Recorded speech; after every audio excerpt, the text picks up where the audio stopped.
bahas apa aja ini ada alur pendaftaran dan juga materi yang diujikan. Jadi nanti kita akan bahas dalam 15 menit ke depan, kita akan bahas tentang bagaimana aja alurnya, tahap apa aja yang harus disempurnakan, tahap apa aja yang harus kita tempuh, dan materi apa saja yang nanti bakal kita temuin ketika tes tulis ataupun tes wawancara. Next. Oke. Buat alur pendaftaran sendiri, pertama akan dimulai dari diktis, bagaimana udah di-mention sama Mbak Nafisa sebelumnya. Kita akan mulai dari Diktis. Nah, Diktis websitenya apa? Nanti tulis aja di Google, Diktis Daftar Maroko, nanti akan langsung muncul website Kemenagnya.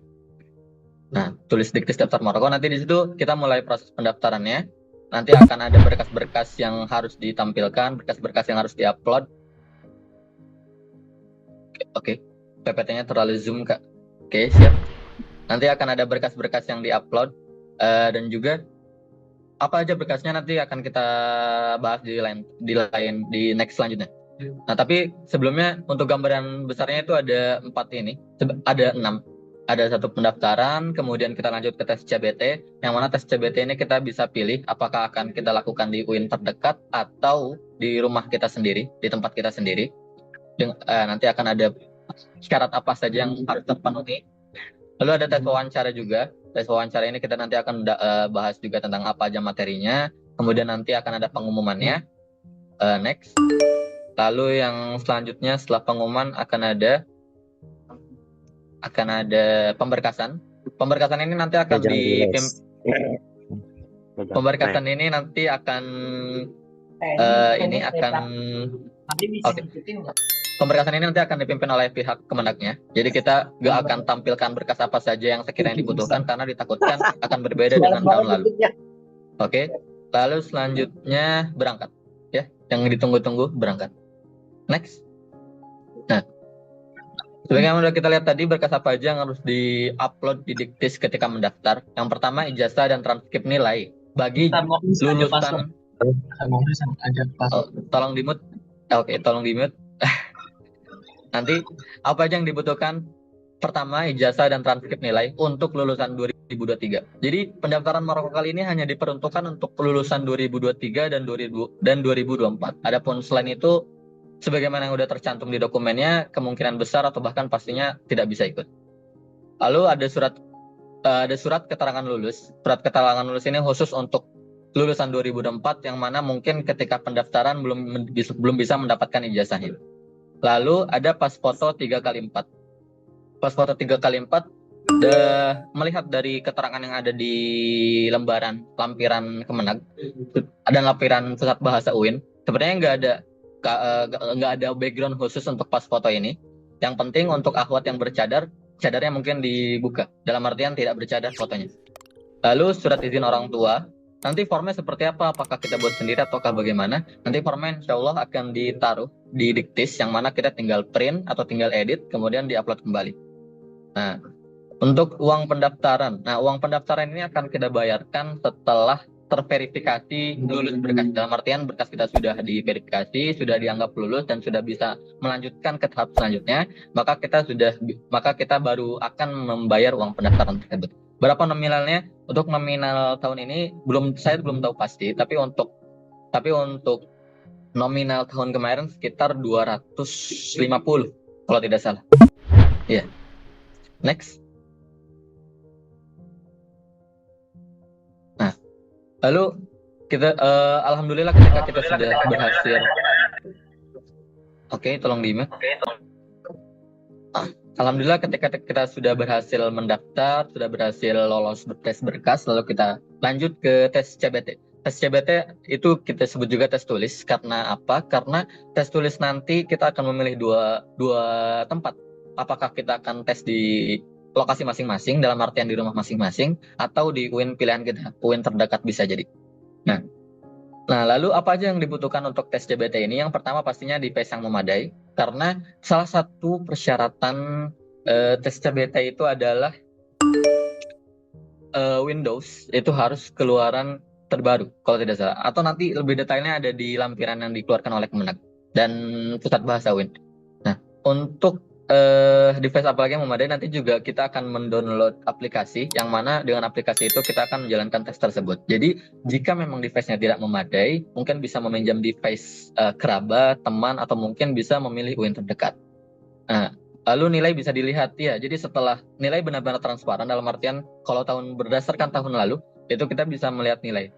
Jadi ketika kita telah menyelesaikan soalnya, telah menyelesaikan ujiannya, nilai akan langsung terpampang segini nilainya dan bla bla bla. Kapan waktunya? 1 Juni 2024. Saya tidak bisa belum menyantumkan secara detail tanggal-tanggalnya di sini, tapi insya Allah nanti bisa dilihat di lampiran yang dibuat oleh Kemenag. Next. Oke. Nah, kalau tadi sudah dibahas tentang apa aja yang kita butuhkan untuk materi tes CBT, apa aja yang kita butuhkan untuk tes CBT, mulai dari device, tempat, dan segala macam. Next ini kita akan bahas materi tes CBT. Materi tes CBT ini juga berdasarkan 3 materi. Yang pertama fahmul makru, yang mana ada fahmul makru, mufradat, dan tarokib, atau nama lain dari nahwu sorof kalau secara kandungan soalnya. Fahmul makru ini sendiri sih ya, seperti umumnya ansaba maudu alin nas sabik, misalkan apa judul paling tepat untuk nas sebelumnya. Adapun mufradat, contoh mufradat seperti fuasbah fuadu umi musafarigo, jamu kalimah fuad itu apa gitu. Nah, itu nanti ditanya di situ. Terus untuk materi selanjutnya itu ada tarokib atau nahwu dan sorof. Yaitu contoh soalnya seperti ada di bawah, alika melati torabu ismun bla bla bla sampai selesai. Nah, untuk materinya hanya ini saja, dalam artian berdasarkan dengan yang kita temui dan juga yang tercantum di lampiran, hanya 3 ini saja, berfokus pada 3 ini saja. Next.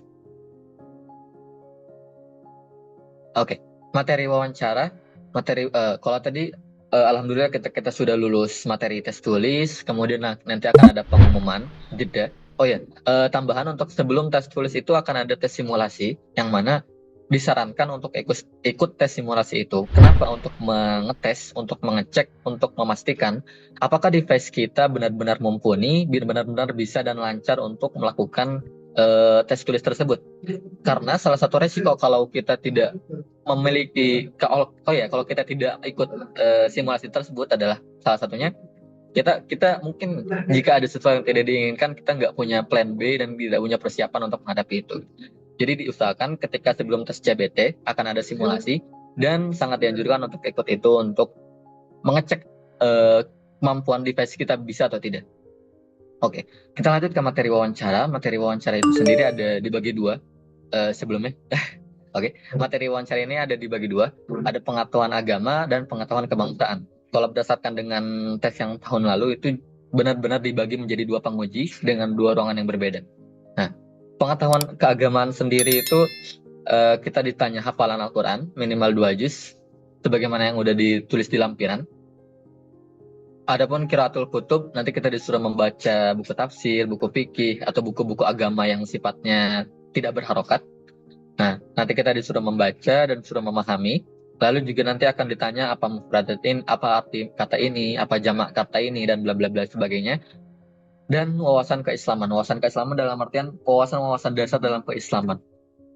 Sepertinya nggak terlalu fokus kepada bagaimana usul fikih, tentang bagaimana qaid fikih, bagaimana fikih dakwah dan sebagainya, tapi hanya mencakup pada hal-hal yang benar-benar dasar kayaknya. Berdasarkan tahun kemarin ya.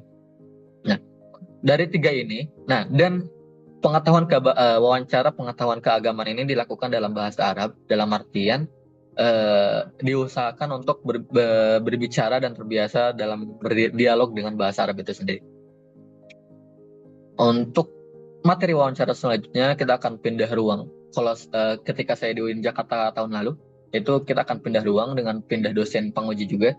Itu ada pengetahuan kebangsaan. Pengetahuan kebangsaan itu apa? Mungkin sama dengan orang-orang yang mau kuliah di Mesir, yang mana juga nanti itu ada wawasan kebangsaan. Sama, yaitu salah satu contoh pertanyaannya itu seperti definisi toleransi beragama menurutmu itu apa, pendapatmu tentang Bali, pendapatmu tentang kasus ini, pendapatmu tentang toleransi dan sebagainya. Itu memang berfokus tentang bagaimana toleransi itu, tentang bagaimana dan salah satu notes yang sekiranya kita jadikan pegangan untuk jadi prinsip, bukan prinsip, lebih tepat untuk jadi pegangan, itu adalah Maroko menganut paham Islam wasati, jadi usahakan jangan terlalu fanatik dan jangan juga terlalu liberal. Terima kasih banyak semuanya. Mungkin cukup itu. Kita lanjutkan di sesi pertanyaan. Saya kembalikan kepada Mbak Ruhil.